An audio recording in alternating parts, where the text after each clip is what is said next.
संहिता 32 उसकी 8 और 9 आयत। मैं पहले 9 पढ़ूंगा फिर 8 पढ़ूंगा।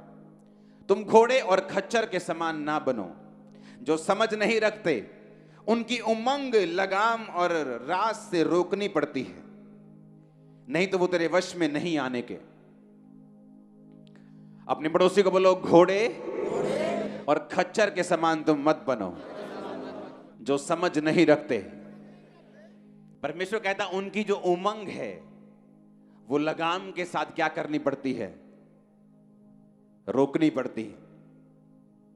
और यीशु मसीह ने कहा तुम घोड़े और खच्चर के समान मत बनो। इससे पहले कि आपका ले हैंड हो और आज आप पवित्र आत्मा से भर के वापस जाएं, एक रुकावट है स्पिरिट में जो आपको दूर करनी है। और यह वचन आपकी हेल्प करेगा उस रुकावट को फिनिश करने के लिए। एक रास्ता है जो परमेश्वर ने आपके लिए ठहराया है, एक वो रास्ता जो आपके लिए अनॉइंट किया गया है, वो मंजिल जो परमेश्वर ने आपके लिए रखी है। और उस मंजिल तक पहुंचने के लिए एक रास्ता है जो आपके लिए ठहराया गया है, और वो रास्ता हर एक बंदे के लिए उसका तरीका अलग अलग है। रास्ता जीसस क्राइस्ट ही है, लेकिन जीसस क्राइस्ट ने, बाइबल कहती है, आप सबको अलग अलग मर्जी के साथ और अलग अलग योजना के साथ अपने पास बुलाया है। बाइबल कहती, परमेश्वर ने कहा तुम घोड़े और खच्चर के समान मत बनो जिनकी उमंग को लगाम के साथ रोकना पड़ता है। अपने पड़ोसी को बोलो, घोड़े के समान खच्चर के समान नहीं बनना।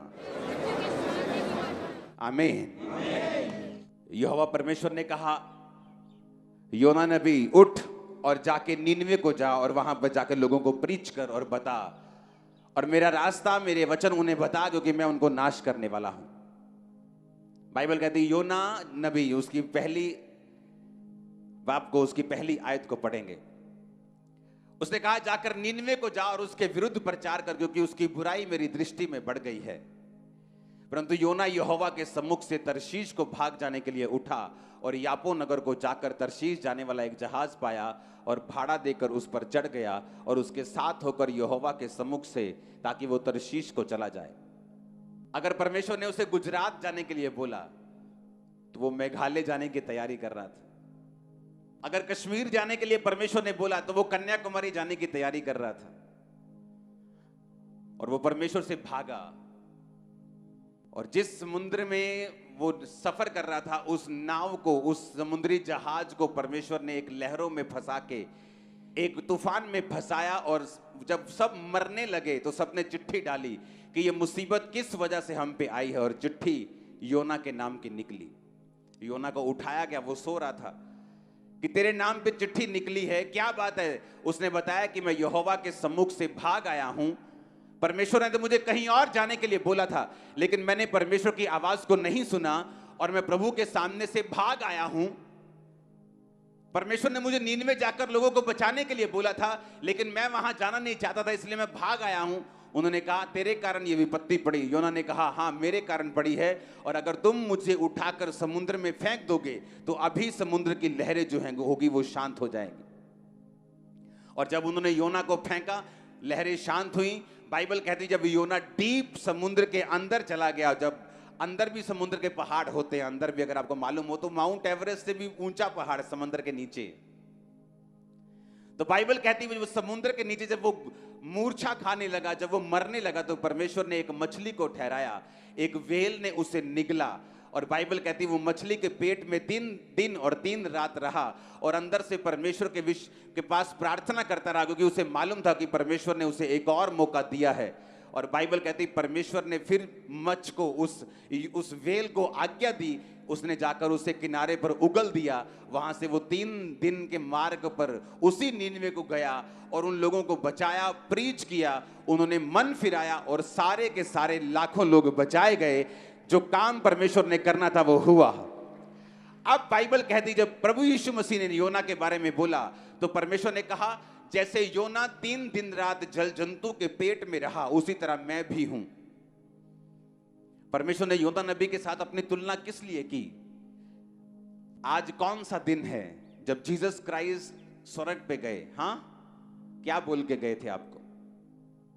आज खड़े होकर वचन सुनेंगे। क्या बोल के गए थे कि जाओ, क्या करो, सब जातियों को क्या करो। पुराने टाइम में कोई कोई नबी होता था, परमेश्वर जिससे बात करते थे, जिस पर आत्मा उतरता था, वही ब्लेस होता था, वही परमेश्वर को जानता था, पब्लिक शक्ल देखती थी उसकी। और अब खूबसूरती क्या है, परमेश्वर ने कहा जब जीसस क्राइस्ट मर के जी उठे तो अब आपको याजकों के पास जाकर पाप माफ करवाने की जरूरत नहीं, क्योंकि आप खुद एक याजक हैं, खुद एक राजा हैं, और हमारा महायाजक प्रभु यीशु मसीह।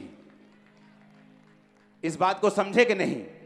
अब जिस तरह परमेश्वर योना को देखते थे और योना को देखकर बोलते थे कि योना, मैं ये चाहता हूं कि वो देश बचाया जाए, क्योंकि उनको किसी चीज की नॉलेज नहीं है, वो पाप में तो हैं, लेकिन अगर तू जाएगा तो वो उन्हें प्रीच करेगा तो वो लोग बच जाएंगे योना।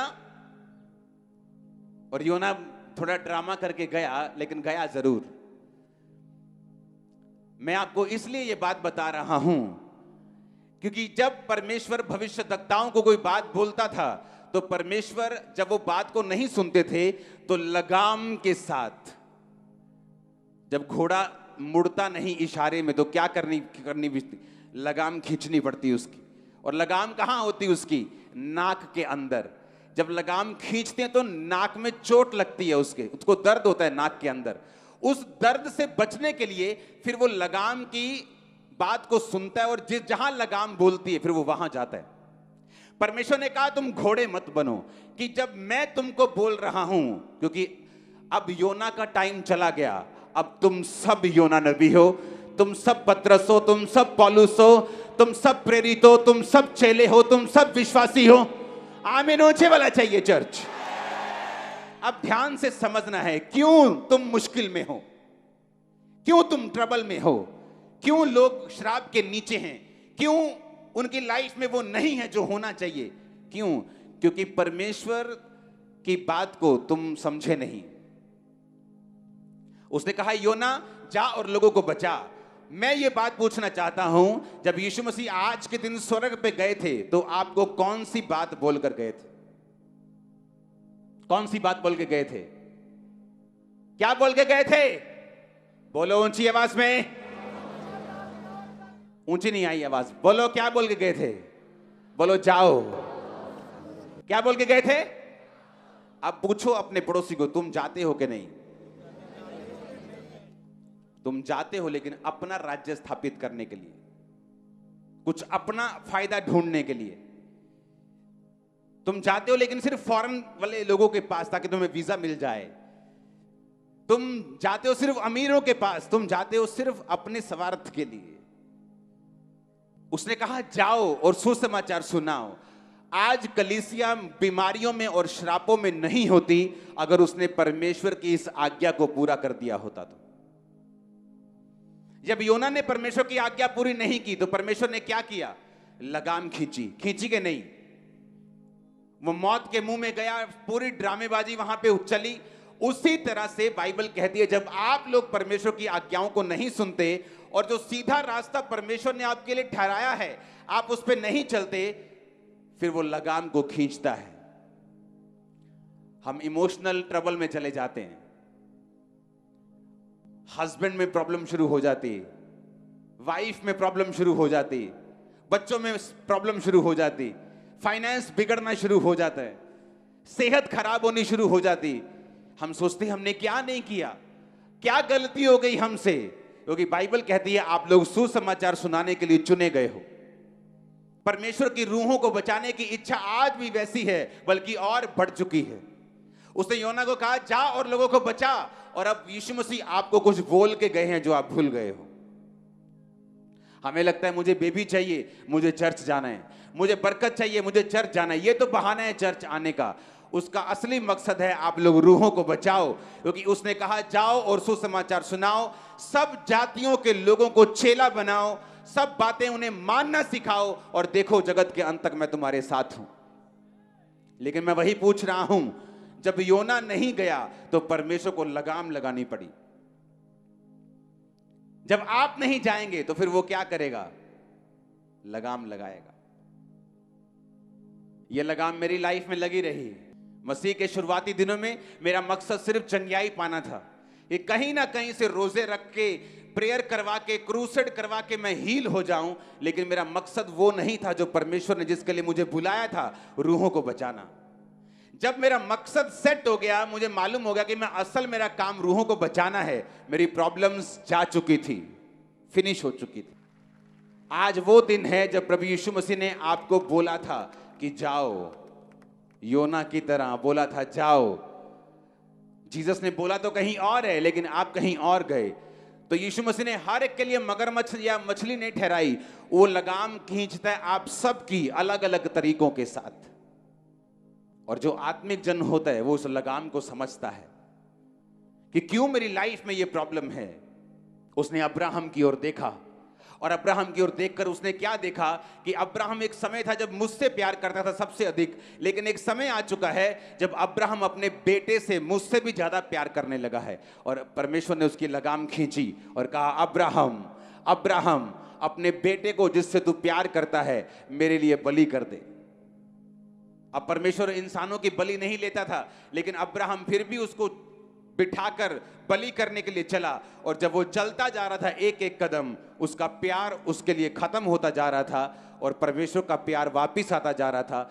जब ये प्यार वापिस आ गया परमेश्वर की लगाम खींचने से, और वो लड़का चढ़ाने लगा बलि, तो परमेश्वर ने कहा, रुक जा, अब मैं जान चुका हूं तुम मुझसे प्यार करता है। हालेलुया। आप किससे प्यार करते हैं? अपने बिजनेस से? आपका बिजनेस फिर डेंजर पोजीशन में आ जाएगा एक दिन। अपनी वाइफ से, प्रभु से भी ज्यादा, अपने हस्बैंड से, अपने बच्चों से, अपने फाइनेंस से, अपने शरीर से, समाज से, अपनी पोजीशन से, अपनी इज्जत से। परमेश्वर के सामने किसी भी चीज को मत रखना, नहीं तो परमेश्वर लगाम खींचेगा और लगाम खींच के फिर आपको सीधा करेगा। और अगर आप सीधे सीधे अच्छे घोड़े की तरह चलते जाएंगे, वो आपकी लगाम नहीं खींचेगा। आप सीधा सीधा चलते जाएंगे, आप वही वही रास्ता फॉलो करते जाएंगे जहां जीसस ने आपको जाने के लिए बोला है। आप सुसमाचार को सुनाएंगे, आप डरेंगे नहीं, घबराएंगे नहीं। अपने माता पिता, भाई बहन, अपने बच्चे, अपना कारोबार, अपना शरीर, अपने लोगों से अधिक प्रभु से प्यार करेंगे। आप सीधा चलते जाएंगे, उसको लगाम खींचने की जरूरत नहीं पड़ेगी। पौलुस की परमेश्वर ने लगाम खींची। पौलुस के पास इतना रेवलेशन आ गया कि अपनी रेवलेशन से वो भूल ना जाए। परमेश्वर ने उसको शैतान उसके पीछे लगा दिया, उसको मुक्के मारे। यानी कोई शारीरिक कष्ट पौलुस को था, जो उसने कहा, प्रभु ये शारीरिक कष्ट मेरे लिए क्यों है? परमेश्वर ने कहा, मेरा अनुग्रह ही तेरे लिए काफी है, मेरी सामर्थ्य निर्बलता में सिद्ध होती है। अब मैं इस निर्बलता में तुम्हें बढ़ाऊंगा, बस चलते जाना, आगे बढ़ते जाना। हालेलुया। परमेश्वर आपको इन पंगों में कई बार लेके जाता है ताकि आपको ये चीजें समझा सके, आपको ये बता सके। चर्च में अगर 3-4 लाख मेंबर हैं, 4 के 4 लाख लोग सुसमाचार सुनाने वाले होने चाहिए। नहीं तो मुश्किल किसको है? उन्हीं लोगों को, क्योंकि वो नहीं समझे कि क्राइस्ट में उनका जन्म किस लिए हुआ है। पहले नबी होते थे, नबियों को परमेश्वर बोलता था, मूसा को बोलता था, नबियों को बोलता, जाओ ये काम करो। जी उठने के बाद परमेश्वर ने कहा, अब तुम मेरे याजक हो, तुम मेरे राजा हो, तुम मेरे लोग हो, तुम मेरे भाई हो, तुम मेरे सहकर्मी हो, तुम मेरे बच्चे हो, जाओ और सुसमाचार सुनाओ। तुमको कहा खुदा ने, तुमको तुमको तुमको कहा खुदा ने। आमीन। स्वर्गदूत आया जकरिया के पास, कहता है, जकरिया तेरी प्रार्थना सुन ली गई है, बुढ़ापे में तेरे बेटा होगा, तेरी पत्नी जो बांझ कहलाती है वो पुत्र जनेगी, उसका नाम यूहन्ना रखना। उसने कहा, ये कैसे हो सकता है, वो बूढ़ी हो चुकी है। लूका 1:19। स्वर्गदूत ने उसको उत्तर दिया, मैं जिब्राइल हूं जो परमेश्वर के सामने खड़ा रहता हूं, तुझसे बातें करने और सुसमाचार सुनाने को भेजा गया हूं। देख, जिस दिन तक ये बातें पूरी नहीं होंगी तो गूंगा रहेगा और बोल नहीं सकेगा, क्योंकि इसलिए कि तूने मेरी बातों की जो समय पर पूरी होंगी विश्वास नहीं किया। परमेश्वर ने बताया, जकरिया ये सीधा सीधा रास्ता है चलने का इधर। कहता, नहीं नहीं नहीं, ये हो ही नहीं सकता, मेरी तो पत्नी बहुत बूढ़ी है और मैं बड़ा बूढ़ा हूं, हम तो बच्चा हो ही नहीं। अब स्वर्गदूत कहता, अब तू गूंगा रहेगा, क्योंकि मुझे तेरी लगाम खींचनी पड़ेगी, ताकि तू बोल बोल करके मेरे हो नहीं सकता, कहीं सचमुच अपनी पत्नी को बांझ ना कर दे, इसलिए तेरी लगाम को मैं खींचूंगा और तेरा मुंह बंद रखूंगा, ताकि तेरे बच्चा हो जाए। और जब बच्चा हो गया, उसका नाम यूहन्ना उसने लिख के दे दिया, उसकी जुबान खुल गई। हालेलुया। अब यह फैसला आप लोगों को करना है कि लगाम खिंचवा के परमेश्वर का काम करना है कि सीधे सीधे करना है। हालेलुया। क्योंकि परमेश्वर ने कहा मैं तुम्हें बरकत देना चाहता हूं। आप ही की प्रेयर है मुझे बरकत मिले, आप ही की प्रार्थना है मैं छुटकारा पाऊं, आप ही की प्रेयर है मैं आगे बढ़ूं, मेरा परिवार ब्लेस हो, मेरे बच्चे ब्लेस हो। तो परमेश्वर ने वायदा किया है, जब तू बोएगा तू काटेगा, जब तू लोगों को बचाएगा मैं तेरे परिवार को बचाऊंगा, जब तू सुसमाचार सुनाएगा मैं तुम्हें उत्तम दाख दूंगा, उत्तम तेल दूंगा, उत्तम घराना दूंगा, सब कुछ तेरी लाइफ में उत्तम दूंगा। जो तू मांग रहा है, तुझे मेरी सेवा करनी होगी, तुम्हें याजक बनना होगा। हालेलुया।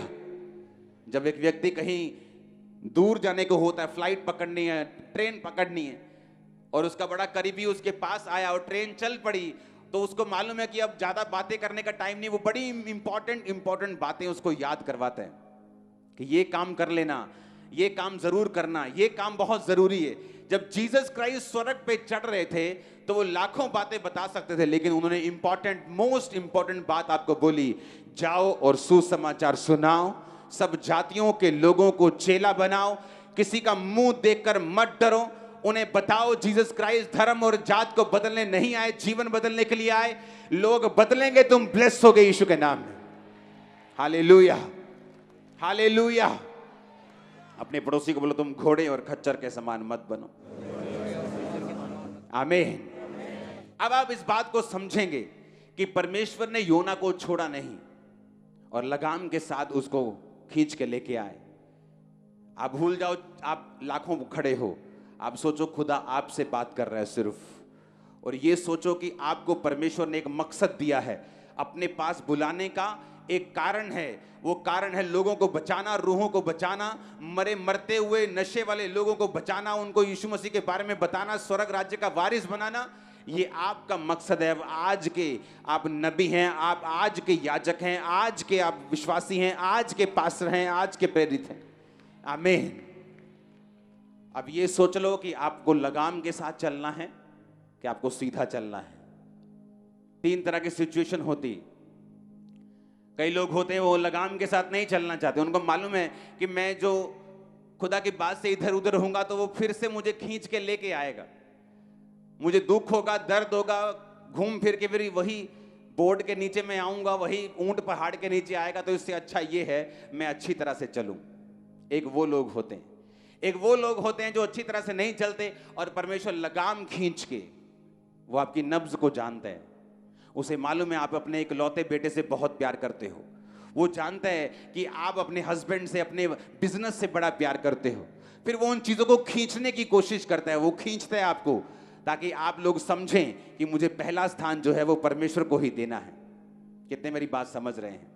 फिर तीसरे तरह के लोग वो होते हैं जो इन चिन्हों के कारण भी नहीं समझते और परमेश्वर से दूर होते जाते हैं।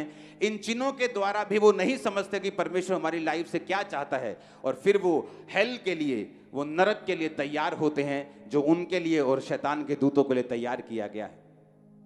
क्योंकि परमेश्वर जबरदस्ती नहीं करता, वो एक लेवल तक आपको समझाने की कोशिश करता है। जब वो देख लेता है वो उस लेवल से नहीं समझते, वो आपको छोड़ देता है। और सुना मेरी बात, जब आपकी लाइफ डेडिकेट हो जाएगी क्रिश्चियन कामों के लिए, सुसमाचार के लिए, आपको मालूम है कि मेरी लाइफ समर्पित हो रही है, वो आपको चंगा भी कर देगा, आपके हस्बैंड को भी चेंज कर देगा, वाइफ को भी कर देगा, बच्चों के दिमाग को चेंज कर देगा, फाइनेंस को भी बदल देगा। वो सारी सिचुएशन चेंज हो जाएगी यीशु के नाम में। आप देखेंगे हर वो सिचुएशन जो आपको तंग करती आई वो फिनिश होगी और शैतान के सारी योजनाएं नाश होंगी। आप देखेंगे अपनी लाइफ में दुश्मन शर्मिंदा होंगे, आपके सामने मेज बिछा होगा, लाइफ की हर बेस्ट वस्तु उसके ऊपर होगी। आमीन, आमीन।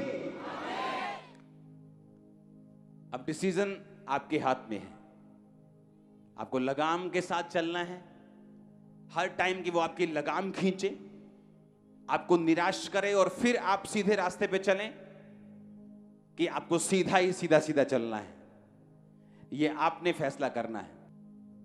भागना मत। एक बड़ी बरकत है आपके परिवार के लिए रखी, आपके लिए रखी। भागना मत।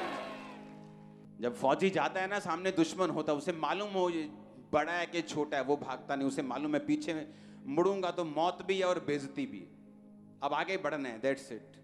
घर वालों को याद ज्यादा करूंगा तो ना उनके काम आऊंगा, ना अपने दुश्मन को मार पाऊंगा।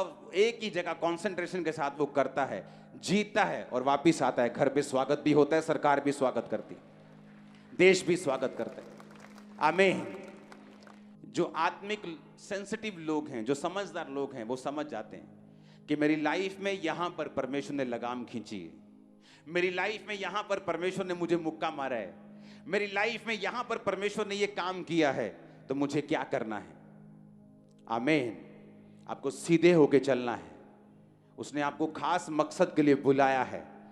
बेस्ट पार्टनर्स, बेस्ट लोग आपकी लाइफ में आने का इंतजार कर रहे हैं। आप जैसे इस रास्ते पे चल पड़ेंगे, बाइबल कहती है कि परमेश्वर के मार्गों में उत्तम पदार्थ पाए जाते हैं। आप देखते हैं लोगों की मैरिज सारी उम्र सेटिंग नहीं होती उनकी, रोज छित्तर पनीर की रोटी खाते हैं वो, जिसमें छित्तर भी होते हैं और पनीर भी होते हैं।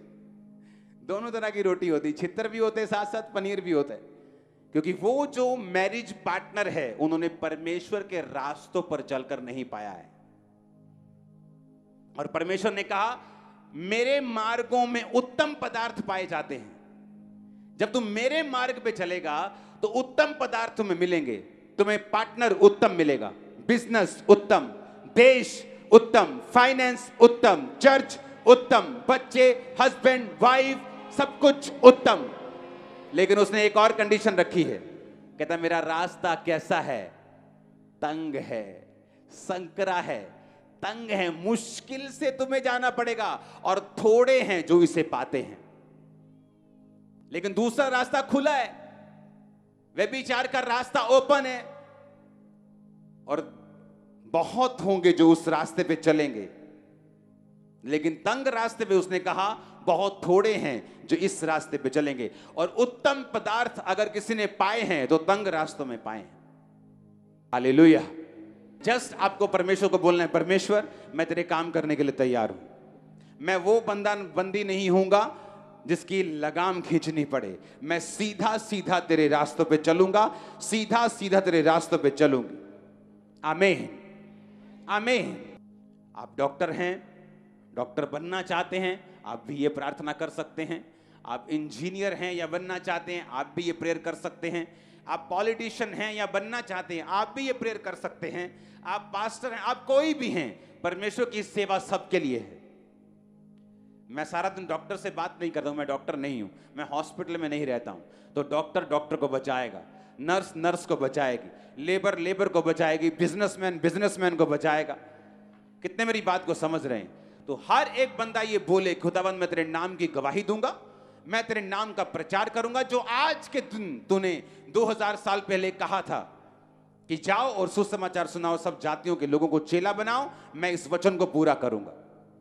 आमीन, आमीन। और बाइबल कहती है जब उन लोगों ने मन फिराया तो परमेश्वर आनंदित हुआ। वो नहीं चाहता कोई भी नाश हो। लोग बोलते परमेश्वर कहां है? जब हॉस्पिटल में लोग मरते हैं, जब उनके इकलौते बच्चे मर जाते हैं, जब उनके हस्बैंड जवानी में वाइफ्स मर जाते हैं, तो बोलते हैं कि परमेश्वर कहां है? अरे परमेश्वर ने उसे नहीं किया। बाइबल कहती शैतान घात करने के लिए और नष्ट करने के लिए आया। आप जब मैसेज देंगे जीसस क्राइस्ट का कि वो धर्म और जात को बदलने नहीं आया, वो जीवन बदलने के लिए आया, और आप जाएंगे हॉस्पिटल्स में, जाएंगे मॉल्स में, जाएंगे लोगों के घरों में, रिश्तेदारों में आप जाएंगे, तो आप ये मैसेज देंगे और खुदा इसकी बरकत आपको देगा। मत सोचो आपको खड़े खड़े बरकत मिलेगी। मैंने कलीसियाओं में लोगों को 40-40 साल जाते देखा है, ना तो उनकी बीमारियां गई हैं, ना तो उनकी मुश्किलें गई हैं, ना उनके परिवार बदले, जो कुछ है वही है। क्यों? क्योंकि वो सेवा में नहीं है। ना ही उनका पास्टर उनको चैलेंज करता है, ना ही उनकी चर्च उनको चैलेंज करती है सेवा के लिए, क्योंकि वो खुद चर्च होके सेवा में नहीं। हालेलुया। हम एक सीरियस बिजनेस में हैं जो खुदा ने हमें दिया है। वो पैसे कमाने का बिजनेस है, रूहें कमाने का बिजनेस। उसने कहा मैं तुम्हें रूहों को पकड़ने वाला बनाऊंगा, मनुष्यों को पकड़ने वाला बनाऊंगा। इस साल के अंत में आपका रिपोर्ट कार्ड जब मांगा जाएगा, जो हर क्रिसमस पे आपसे मांगा जाता है कि कितनी रूहें बचाई हैं पूरा साल, तब शर्मिंदा होकर आंखें नीचे करके, हाथ नीचे करके खड़े होने की जरूरत नहीं। आपसे काम करना शुरू करो। जून चढ़ने वाला है, सबसे गर्म महीना चढ़ने वाला है। आत्मा में सबसे गर्म हो जाओ, शैतान पर हथौड़े मारो, उसे लोगों से निकालो। आपके घरों से परमेश्वर निकाल देगा उसे। वो आपके घरों से क्यों नहीं गया? क्योंकि आपने लोगों से उसे कभी नहीं निकाला।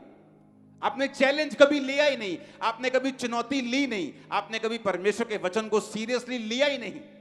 इससे पता चलता है कि अगर हम ये वचन को भी सीरियस नहीं लेते तो हीलिंग के वचन को भी अपनी लाइफ में पूरा होते हुए कैसे मानेंगे? कैसे विश्वास करेंगे वो चंगा करता है? कैसे विश्वास करेंगे वो छुड़ाता है? कैसे विश्वास करेंगे वो धर्मी का वंश बचाया जाएगा, वो हमारे बच्चों को बचाएगा, अगर हम उसके एक वचन को पूरा नहीं करते तो? आप घरों में काम करते हैं, आप बॉस हैं, आप छोटे हैं, आप बड़े हैं, कोई मायने नहीं करता। जस्ट बोलो। और उसने कहा तुम्हें बोलना नहीं आता तो भी परवाह मत करना, मेरा आत्मा तुम्हें बताएगा क्या बोलना है, मेरा आत्मा तेरे साथ होगा।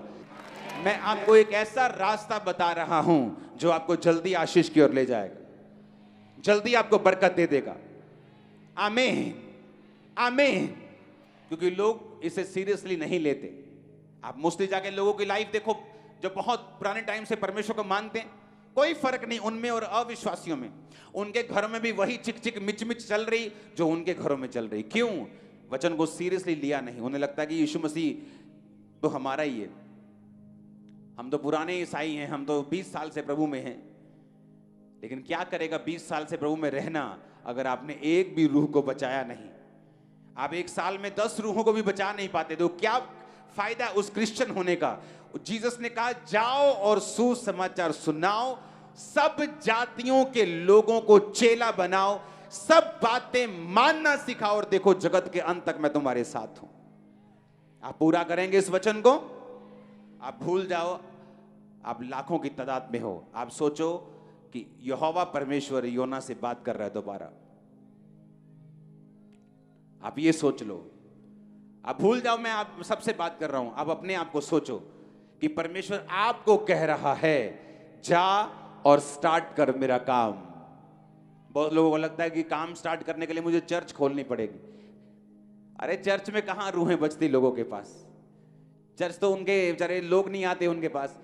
चर्च में नहीं, बाहर जाओ, मोहल्लों में जाओ, नगरों में जाओ, चौकों में, बाजारों में जाओ, रेलवे स्टेशन पे जाओ, वहां बचाओ रूहों को जहां जरूरत है। आमीन, हालेलुया।